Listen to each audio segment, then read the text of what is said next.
Les chiffres peuvent vous montrer qu'il y a un problème, mais ils ne vous expliquent pas pourquoi.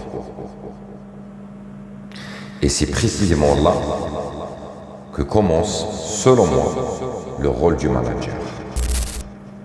Dans une première période de mon parcours de manager, j'encadrais directement des commerciaux grands comptes. Par la suite, et avec l'évolution de l'organisation et l'agrandissement des équipes, j'ai aussi été amené à manager des managers. Mais à l'époque où j'étais au contact direct avec les commerciaux grands comptes, et lorsqu'un commercial avait des difficultés à atteindre ses objectifs, j'avais toujours le même réflexe. Analyser d'abord ces indicateurs. Le pipeline, l'activité des opportunités, le nombre de rendez-vous, leur qualité et l'état d'avancement des opportunités. Je cherchais d'abord à comprendre où se situait le problème. Cette analyse me donnait une première lecture. Ensuite venait le one-to-one qui la confrontait à la réalité du terrain. Et comprendre ce que les chiffres ne pouvaient pas toujours expliquer. À partir de là, on mettait un plan d'action concret. Parfois, il fallait renforcer la prospection.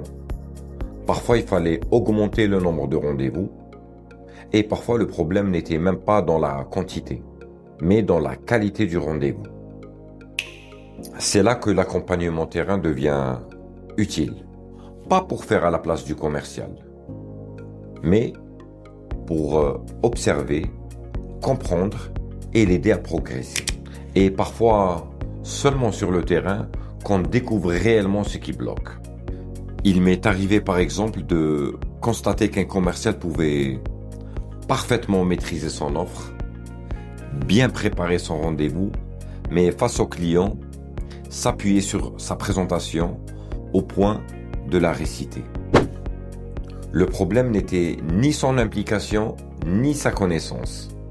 C'est la manière d'interagir avec le client. Et ça, aucun tableau de bord ne pouvait me l'expliquer. Pour moi, une présentation doit rester un support.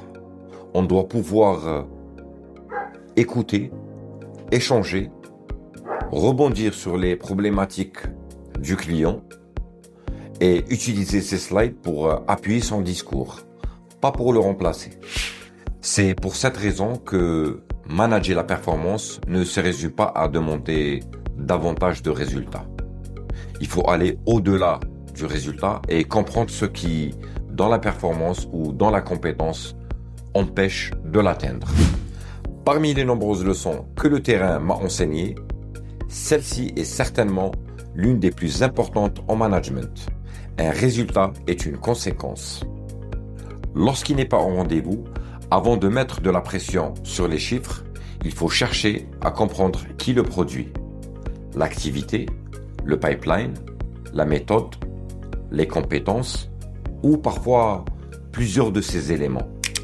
Parce qu'un manager ne doit pas seulement constater un écart. Son rôle, c'est de comprendre les causes pour agir sur les bons leviers. La performance ne se décrète pas, elle se construit. Et c'est précisément là que le manager fait la différence. À bientôt.